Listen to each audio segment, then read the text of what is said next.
उत्तर प्रदेश के आगरा जिले का सैया थाना 17 फरवरी 2026 की तारीख थी। तभी उस दिन एक व्यक्ति थाने पहुंचता है और कहता है कि साहब, मेरे भाई का नाम विजय पाल है जो आगरा जिले में ऑटो चलाने का काम करता है। पिछले कुछ दिनों से मैं उसे कई बार फोन लगा चुका हूं, लेकिन उसका फोन ही नहीं लग रहा और ना ही उसका कुछ पता चल रहा है। समझ में नहीं आ रहा कि आखिर वो कहां चला गया। मैंने उसके दोस्तों से, रिश्तेदारों से, हर किसी से पूछताछ की, लेकिन कहीं से भी उसका कोई सुराग नहीं मिला। इसलिए कृपया आप उसे ढूंढने में मेरी मदद कीजिए। अब उस व्यक्ति की बात सुनने के बाद पुलिस ने इस मामले को बड़ी ही गंभीरता से लिया और विजय पाल की गुमशुदगी की रिपोर्ट दर्ज कर ली। लेकिन फिर इसके ठीक अगले दिन ऐसा कुछ होता है जिसकी किसी ने कल्पना भी नहीं की थी। हुआ ये कि आगरा के सैया इरादत नगर मार्ग के पास एक पुल है जिसके नीचे से एक गंदा नाला बहता है। हालांकि आमतौर पर लोग वहां रुकते नहीं है, लेकिन 18 फरवरी 2026 की सुबह जब कुछ लोग इस नाले के पास से गुजर रहे थे, तभी कुछ लोगों को नाले में एक अजीब सी चीज दिखाई दी। पहले तो उन्हें लगा कि शायद कोई जानवर है, लेकिन जब उन्होंने गौर से देखा तो उनके पैरों तले जमीन खिसक गई। नाले के पास एक व्यक्ति का शव पड़ा हुआ था और ये देखकर तुरंत वहां पर हड़कंप मच गया। कुछ ही देर में आसपास के लोग भी वहां जमा होने लगे और फिर तुरंत इसकी सूचना पुलिस को दी गई।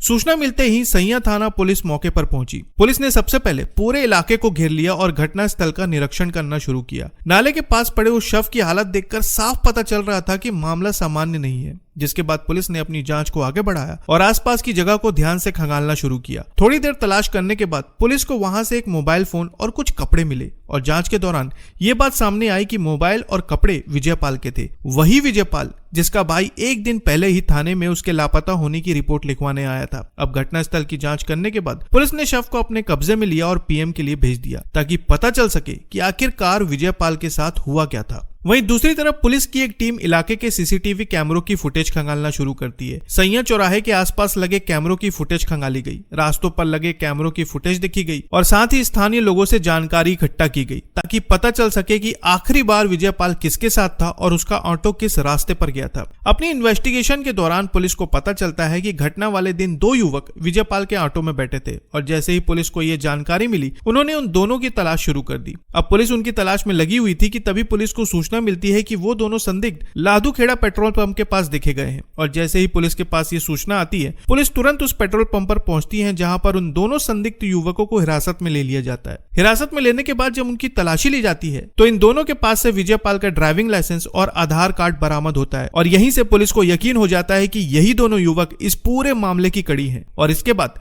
पुलिस इनसे पूछताछ शुरू करती है ताकि पता चल सके कि इन दोनों ने विजय पाल के साथ आखिर किया क्या था। शुरुआत में ये कुछ भी बताने को तैयार नहीं थे, लेकिन जब पुलिस ने सख्त रवैया अपनाया तो इन्होंने एक ऐसा सच बयां किया जो वाकई में बेहद ज्यादा खौफनाक था। मीडिया सूत्रों के अनुसार पूछताछ के दौरान ये बात सामने आई कि 14 फरवरी को इन दोनों ने सैया चौराहे से मनिया जाने के लिए विजय पाल का ऑटो 300 रुपए में बुक किया था। ऑटो में बैठने के बाद इन दोनों ने बियर की 2 बोतल खरीदी और फिर ऑटो ड्राइवर के साथ मिलकर शराब पीने लगे। फिर करीब 1 घंटे तक ऑटो चलता रहा और आखिरकार सभी मनिया पहुंच गए। मनिया में दोनों करीब 1 घंटे तक रुके। फिर शाम के करीब 5:30 बजे उन्होंने एक और शराब की बोतल खरीदी और फिर वापस ऑटो में बैठ गए। कहा जा रहा है कि चलती ऑटो में तीनों ने शराब पी। करीब 7 बजे ये वापस सैया पहुंचे। इन लोगों ने ऑटो को एक शराब के ठेके के सामने पुल के नीचे खड़ा करवाया और इसके बाद फिर से शराब के ठेके से शराब खरीदी और शराब पीने लगे। कुछ ही देर में ये सभी के सभी नशे में पूरी तरह से बेसुध हो गए। लेकिन फिर इन दोनों आरोपियों ने विजय पाल से कहा कि तुम हमें लादूखेड़ा छोड़ दो। इतना सुनने के बाद विजय पाल अपनी ऑटो में बैठा और दोनों आरोपियों को लेकर वो लादूखेड़ा की तरफ निकल गया।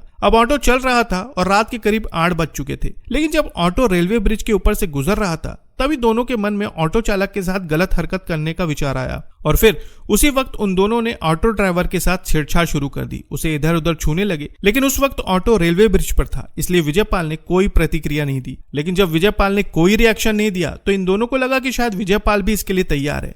लेकिन जैसे ही ऑटो ओवरब्रिज के नीचे उतरा, विजय पाल ने अपनी ऑटो रोक दी और उनकी इस हरकत का विरोध करना शुरू किया। लेकिन धीरे धीरे ये विरोध विवाद में बदल गया और देखते ही देखते विवाद इतना ज्यादा आगे बढ़ गया कि दोनों ने विजय पाल को मारना शुरू कर दिया। दोनों विजय पाल को पुल के नीचे गंदे नाले की तरफ लेकर गए और फिर मीडिया सूत्रों के अनुसार कहा जा रहा है कि वहां पहुंचकर उन्होंने जबरन विजय पाल के साथ संबंध बनाए।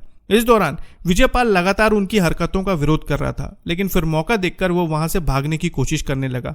वो नाले को पार करके बच निकलना चाहता था, लेकिन तभी आरोपियों ने उसे जोर से धक्का दे दिया और धक्का लगते ही विजयपाल गिर पड़ा। ज्यादा शराब पीने की वजह से विजयपाल संभल नहीं पाया और कुछ ही देर में उसकी सांसें हमेशा के लिए थम गई। इस घटना के बाद दोनों आरोपी वहां से भाग निकले। उन्होंने उसके कपड़े, मोबाइल और अन्य सामान वहीं पर छोड़ दिए।